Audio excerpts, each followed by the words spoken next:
The Empire stands as the largest and most powerful realm in the Old World. Its vast lands and provinces are as diverse as they are rich in history and culture. This grand expanse is a mosaic of landscapes, each with its own unique challenges and secrets. In this episode, we will explore the province of Middenland, known for its formidable city of Middenheim, the city of the White Wolf, and the vast, ancient Drakwald Forest. The province is steeped in tradition and strength, dominated by the worship of Ulric, the god of winter and war.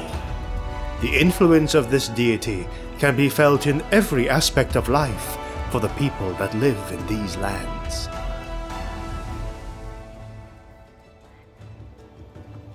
As my journey progressed, I couldn't help but reflect on the stark contrasts between the provinces I had already explored and the new terrain that lay ahead.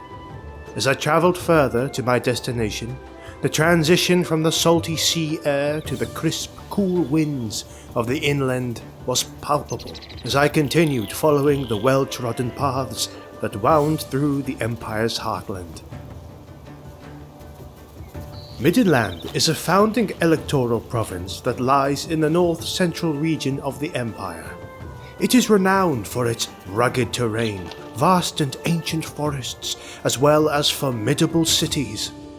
Dominated by the imposing Drakwald Forest, the province's landscape is a mix of dense woodlands and rolling hills. Its importance within the lands of men rivals that of Reichland and Beastmen.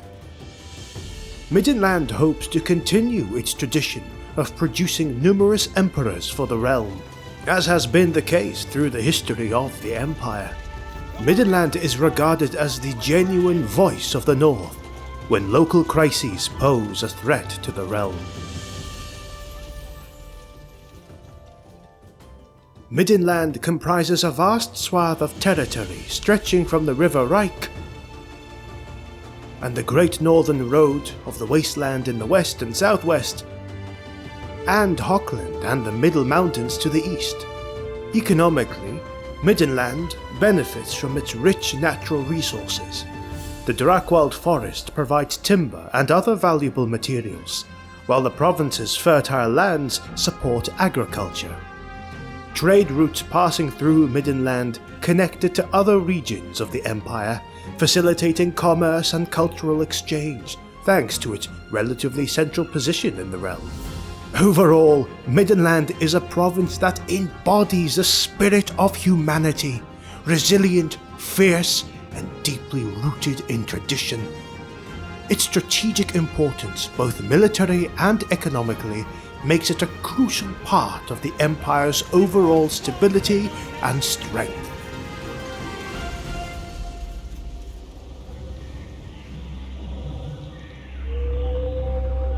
A sheer-sided pinnacle of white rock rises above the dismal canopies of the Drakwald Forest, and upon it rests the fortress city-state of Middenheim, the capital of Middenland and the revered city of the White Wolf, which happens to be the holy symbol of Ulric. The White Wolf is the imperial deity for war, winter, and wolves. The great city of Middenheim regards itself as on par with the biggest and most prosperous cities of the Empire, such as Nuln or Altdorf. The city's architecture reflects its rich history and cultural heritage. Stone buildings with steep roofs, interesting carvings, and sturdy fortifications dominate the city's skyline. Education and scholarship play a significant role in Middenheim. The Collegium Theologica, a renowned center of learning, attracts scholars and students from across the Empire. Here, the teachings of Ulric are studied alongside other academic pursuits, fostering a culture of intellectual rigor and curiosity. But what stands the most about this city is the formidable defenses it has. Middenheim's reputation as an impregnable fortress city is well earned, thanks to its imposing defenses and strategic location. Perched atop the Ulricsberg, a massive rocky outcrop, the city benefits from natural and man-made fortifications that make it nearly invulnerable to siege and assault. High, thick walls encircle the city, reinforced by towers and battlements that offer panoramic views of the surrounding terrain, providing vantage points for archers and artillery. The most significant natural defense of Middenheim is the Ulricsburg itself. This towering plateau, accessible only by a few narrow and well-guarded roads, provides a steep and challenging ascent for any would-be invaders.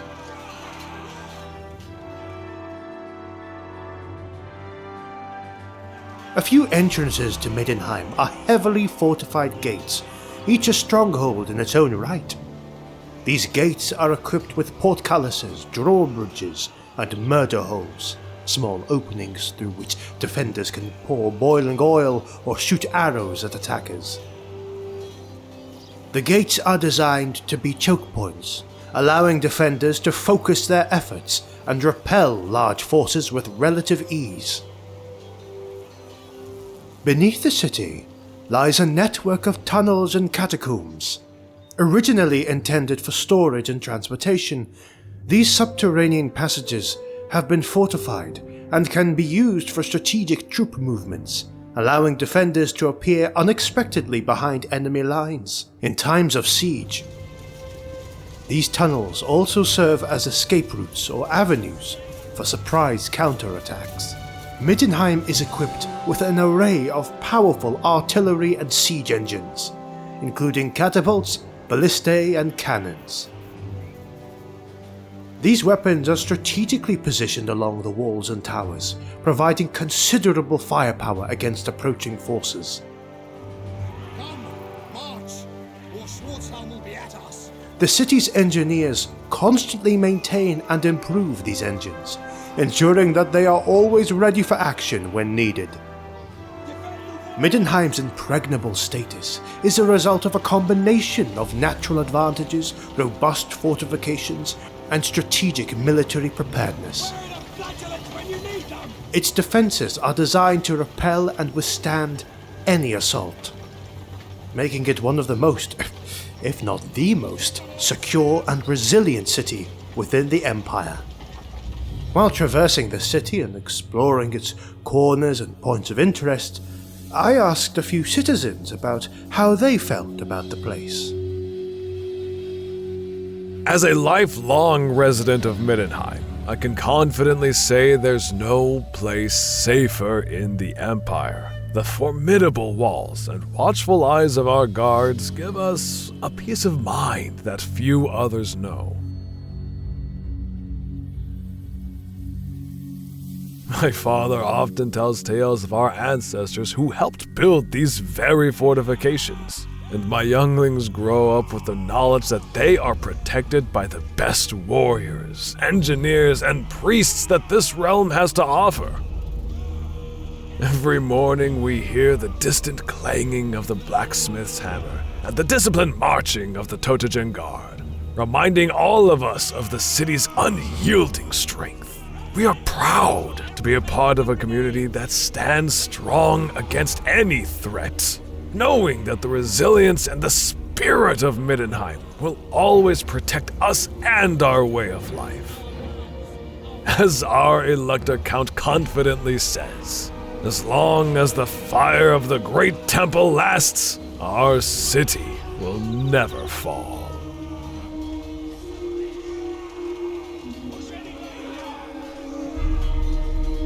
Middenheim is also home to the Great Temple of Ulric, where the eternal flame burns as a symbol of the god's enduring power. I was intrigued to learn more about Ulric as a deity, so I inquired about it. I quickly learned that the people of Middenland are deeply connected to their traditions and the worship of Ulric. Festivals and rituals honoring the god are central to their cultural identity, reflecting their reverence for strength, courage, and endurance. A harsh winters of Middenland have shaped its inhabitants into hardy individuals, accustomed to surviving and thriving in challenging conditions. The cult of Ulric is one of the oldest cults, having existed long before Sigmar Heldenhammer, the first emperor and the one who founded the empire. The cult of Ulric is second only to the cult of Sigmar in terms of strength and influence, and it is officially approved and supported by the wider Empire of Man.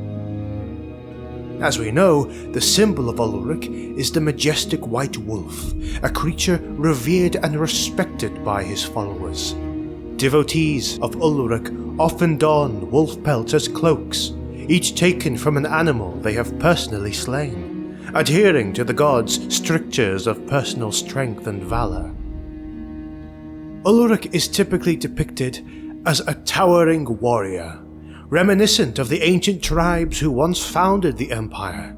His long hair flows freely, untouched by any binding, and his thick beard is dusted with frost, most likely showcasing his dominion over the winter. Wearing the blue and white colours of the city-state, a formidable army fortifies the impregnable walls of the city and relentlessly monitors the streets. Middenland's military might is formidable, with the province boasting some of the Empire's finest warriors. The Teutonian Guard, elite soldiers sworn to protect the High Priest of Ulric, are among the most respected and feared troops in the Empire. Clad in heavy armor and wielding massive warhammers, these guards embody the martial prowess and fierce loyalty that define Middenland's military. The province's armies are well trained and equipped, consisting of a mix of infantry, archers and cavalry. The infantry, often clad in wolf pelt and bearing the symbol of Ulric, are known for their steadfastness and ability to hold the line against overwhelming odds.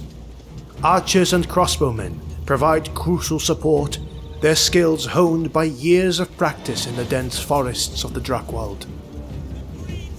Middenland's cavalry, though less numerous than those of some other provinces, are fiercely effective, using the terrain to their advantage and executing swift, decisive strikes against enemy forces. In addition to its regular troops, Middenland relies on local militias and town guards to defend its numerous settlements. These forces, though not as heavily armoured or disciplined as the standing army, are deeply committed to the defence of their homes and families. Their ultimate knowledge of the local terrain makes them invaluable in skirmishes and guerrilla warfare. The city's defences are further bolstered by its formidable artillery, including catapults, ballistae and cannons positioned along the walls and towers. These weapons, manned by skilled engineers and soldiers, are capable of repelling even the most determined sieges. The defenders of Middenheim are always prepared, with stores of provisions and weapons maintained to withstand prolonged assaults. As a lifelong resident of this place, I've always admired the logistics that keep our city strong and secure. My husband works in the supply depot, ensuring that the stores of provisions and weapons are meticulously maintained. The defenders of the city are always prepared for any threat, with enough supplies to withstand even the longest of sieges or harsh winters.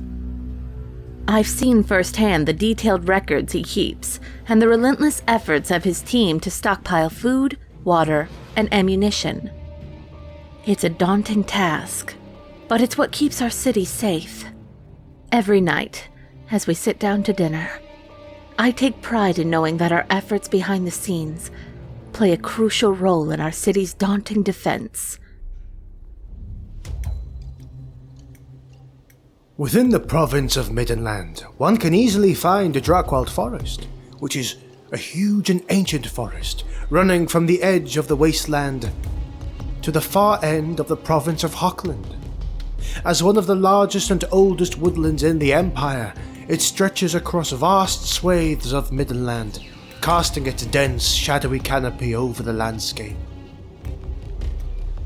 Known for its thick undergrowth and ancient towering trees, the forest is a place of both beauty and peril. It is home to a myriad of creatures, from the mundane to the monstrous, and serves as a natural barrier against invaders.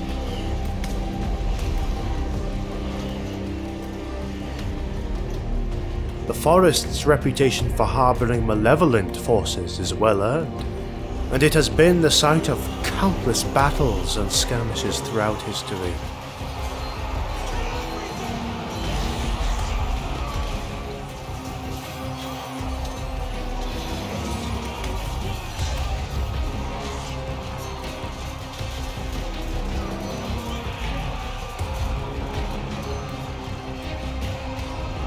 Despite mankind's best efforts to establish settlements within its depths, the forest maintains an enigmatic and unforgiving realm, fiercely guarding its many secrets.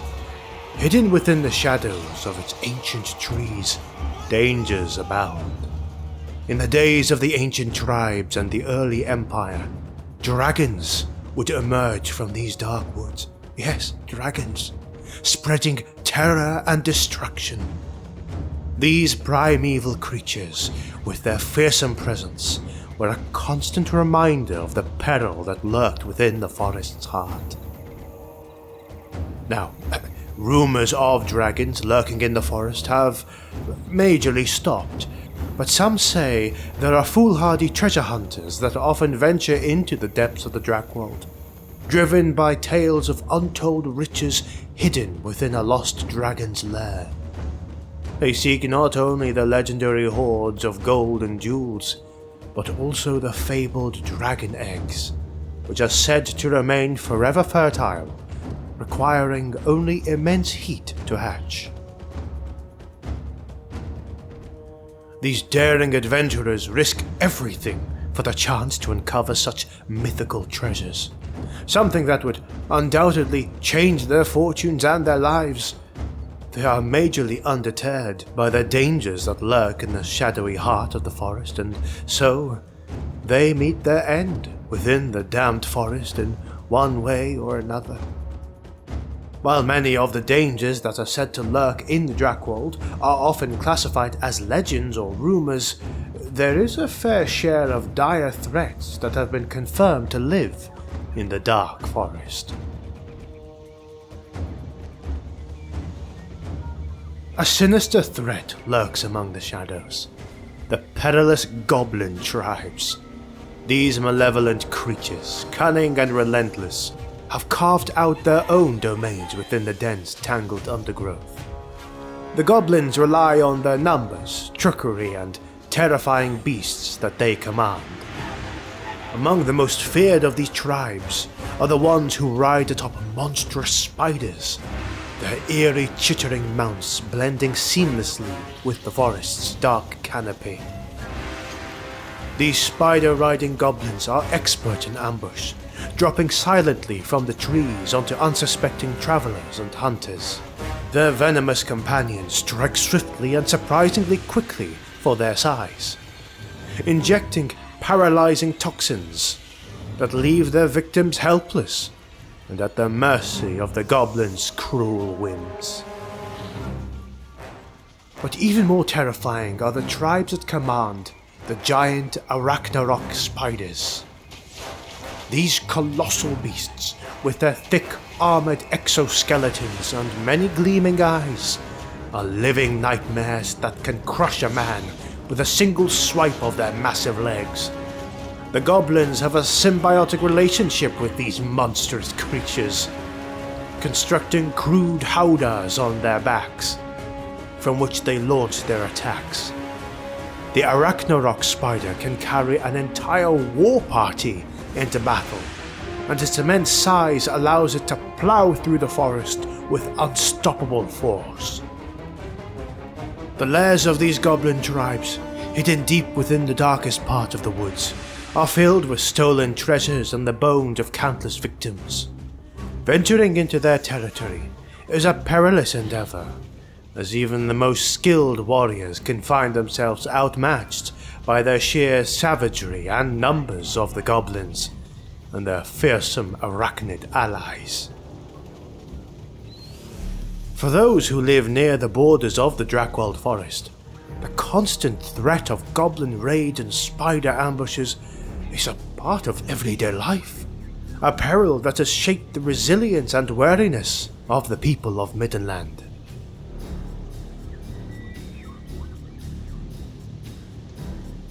Deep beneath the forest's eaves, Beastmen lurk, the twisted and mutated descendants of raiders from ancient times. These savage creatures breed and bide their time, occasionally launching vicious attacks on lone farms or unsuspecting groups of travelers. Their assaults are sporadic, yet each one is a grim reminder of the lurking threat they pose to the ones who live or travel too close to the depths of the forest. The nobles and burghers of the province periodically organize expeditions to eradicate these foul beings. Yet the Beastmen, with their cunning and ferocity, always manage to flee deeper into the forest if they feel threatened. There they wait, regrouping and growing in number, ever patient for the day chaos will rise to claim it all and crush the civilization of mankind. The Beastmen have claimed the deepest, most impenetrable sections of the Drakwald Forest as their domain. These areas, shrouded in perpetual twilight and dense undergrowth, provide perfect cover for these master ambushers. Their intimate knowledge of the forest's labyrinthine paths and hidden groves makes them nearly impossible to root out completely. They blend seamlessly into the dense foliage, lying in wait to strike unsuspecting intruders with brutal ferocity. The dense canopy and tangled roots of the Drakwald serve as a natural fortress for these creatures, making any attempt to exterminate them a perilous and often futile endeavor. Despite the best efforts of the province's finest warriors and hunters, the Beastmen endure, and some consider them to be a part of the Drakwald Forest by this point. Despite its dangers, however, the Drakwald maintains a vital resource for the region, providing timber and other valuable resources for the entire region. I've always been terrified of venturing too deep into the Drakwald Forest. It's a place where shadows move and dangers lurk behind every tree.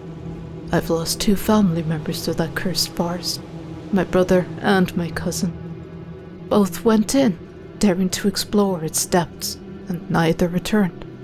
The forest took them, just like it takes so many others. My brother was only a youngling back then, full of bravado and dreams of hidden treasures.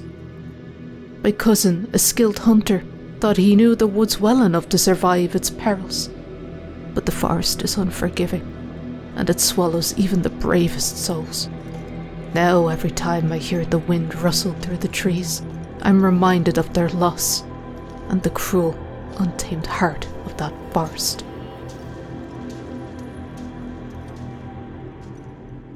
The Middle Mountains are a rugged and desolate range that borders several of the Empire's northern provinces. Although not abundantly rich in minerals, these mountains still yield enough iron and silver ore to sustain several mining operations. The terrain is harsh and unforgiving, home to a few green-skinned tribes, stone trolls, and other creatures. For the dwarfs, the Middle Mountains hold great significance. Scattered among the peaks are numerous lost holds, remnants of ancient dwarf settlements.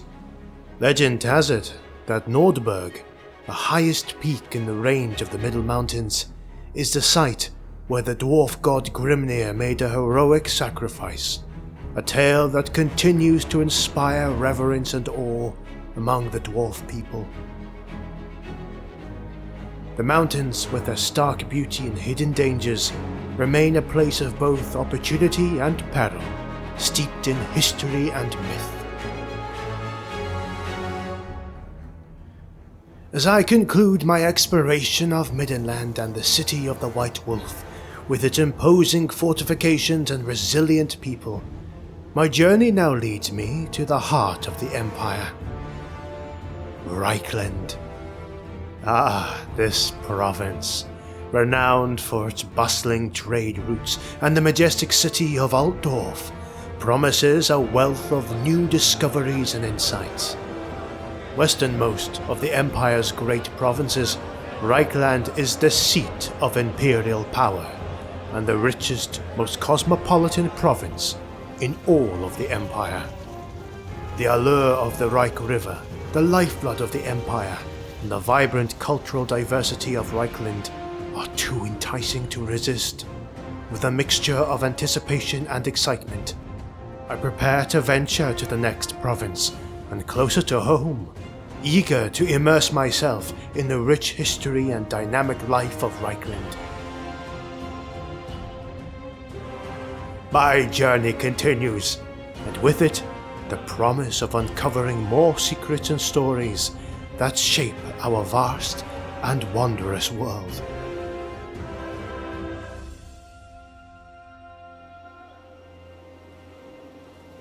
We want to express our deepest gratitude to each of you for watching, sharing, and engaging with our series.